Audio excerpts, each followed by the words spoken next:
Quem nunca, né? Teve uma ideia que parecia brilhante, mas ninguém comprou. Ou sentiu que a carreira deu uma estacionada? Pois é. Hoje a gente vai montar um kit de ferramentas de verdade para liderança. São 2 modelos práticos, um para influenciar e outro para crescer. Bora lá? Imagina só a cena. Tá rolando aquela reunião super importante e surge uma ideia que pode de fato mudar o jogo. Mas na hora de apresentar, silêncio, ninguém se engaja. É uma frustração que a gente conhece bem. E olha, na maioria das vezes, o problema não está na ideia em si, mas em como ela é comunicada. Então, o nosso caminho hoje vai ser bem direto. A gente começa entendendo o principal erro de comunicação e como resolver isso, sabe? Usando a evidência certa e um modelo super prático. Depois, a gente vai olhar para dentro, para o desenvolvimento pessoal e, no final, juntar tudo isso na caixa de ferramentas do gestor. Vamos começar com o primeiro grande obstáculo? O tal do erro de comunicação. Mesmo com as melhores intenções, com ideias realmente boas, muitos gestores não conseguem fazer a equipe comprar a briga. E aí ótimas oportunidades acabam indo pelo ralo.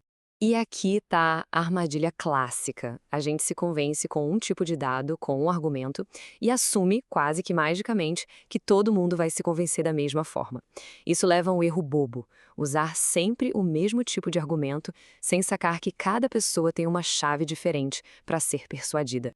A solução, então, não é ter mais evidências, mas sim ter a evidência certa. O grande segredo é diversificar os argumentos e, o mais importante, adaptar o discurso para quem está ouvindo. É só olhar aqui. A variedade é tudo. Evidência não é só estatística e dado financeiro, não. Pode ser um estudo de caso que inspira, uma pesquisa de satisfação da equipe, ou até o feedback na veia direto de um cliente. O poder está em ter um arsenal variado, porque o que convence um analista financeiro, por exemplo, pode não funcionar nem um pouco com o líder de produto. E esse exemplo aqui deixa tudo muito claro. Pensa em 2 pessoas na equipe. Tem o Tim, que se move por histórias, por exemplos pessoais. Para ele, uma boa narrativa vale mais que 1000 números. E tem o Ray, que precisa de dado concreto, de pesquisa, de estudo. Para influenciar o Ray, é preciso mostrar os fatos. A grande sacada é essa: observar como as pessoas tentam te convencer. Isso diz muito sobre o que convence elas. Mas calma, não é só isso. Ter a evidência certa na mão é só metade do caminho. Se as ideias não estiverem organizadas de uma forma lógica, clara, o ouvinte se perde no meio do caminho. A estrutura da mensagem é tão fundamental quanto o conteúdo. E para resolver essa questão da organização, existe o modelo que, porquê, como. É uma ferramenta simples, mas muito, muito poderosa para construir argumentos que qualquer pessoa consegue seguir do início ao fim. A beleza desse modelo está na simplicidade. Primeiro, o quê? Qual é a sua ideia? Direto ao ponto. Segundo, por quê? Por que essa ideia é importante? É aqui que entram as evidências certas.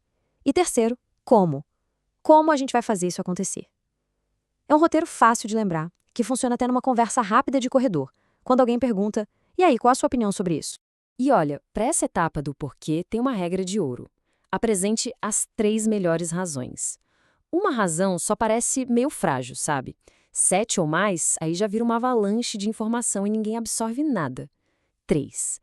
3 é o número mágico para um argumento focado e realmente poderoso. Perfeito. Então agora já temos a ferramenta para influência externa. Mas e a jornada para dentro? Porque, vamos combinar, influenciar os outros é fundamental. Mas como que líderes garantem o próprio crescimento contínuo? Essa é a base de uma liderança que dura. É exatamente aqui que a gente entra no desafio interno. O verdadeiro desenvolvimento de um líder começa com autorreflexão, com um método estruturado para crescer. É aquele processo de olhar para dentro para conseguir liderar melhor para fora. E para encarar esse desafio, tem outra estrutura que ajuda muito, o ciclo PORAP. É um nome fácil de lembrar: praticar, observar, refletir, ajustar e praticar novamente. Ele dá um caminho claro para a gente se autoavaliar e melhorar sempre. Vamos passar por esse ciclo. Tudo começa com a prática de algum comportamento de liderança que se quer desenvolver. O passo seguinte é se observar em ação, sabe? Seus pensamentos, suas atitudes. Depois vem a reflexão sobre o que foi aprendido com essa observação. Com base nisso, é hora de ajustar a abordagem. E, finalmente, o ciclo recomeça. Praticar novamente, só que agora com uma nova perspectiva. Não é uma coisa que se faz uma vez só. É um loop contínuo. E o que a gente tem no final disso tudo? Bom, A gente tem duas estruturas bem diferentes que, quando juntas, formam uma caixa de ferramentas do gestor que é super completa e eficaz. Este resumo aqui é perfeito. Para o desafio externo, que é influenciar as pessoas, temos o modelo que, porquê, como. Já para o desafio interno ou de se desenvolver, temos o ciclo POR-AP. São ferramentas que se completam, sabe? Para uma gestão que olha para todos os lados. E tudo isso leva a gente para uma última pergunta. Olhando para os desafios de um líder hoje, qual dessas duas ferramentas deveria ser usada primeiro? A resposta para isso, na verdade, já revela qual é a prioridade imediata e qual é o primeiro passo nessa jornada para uma liderança de impacto.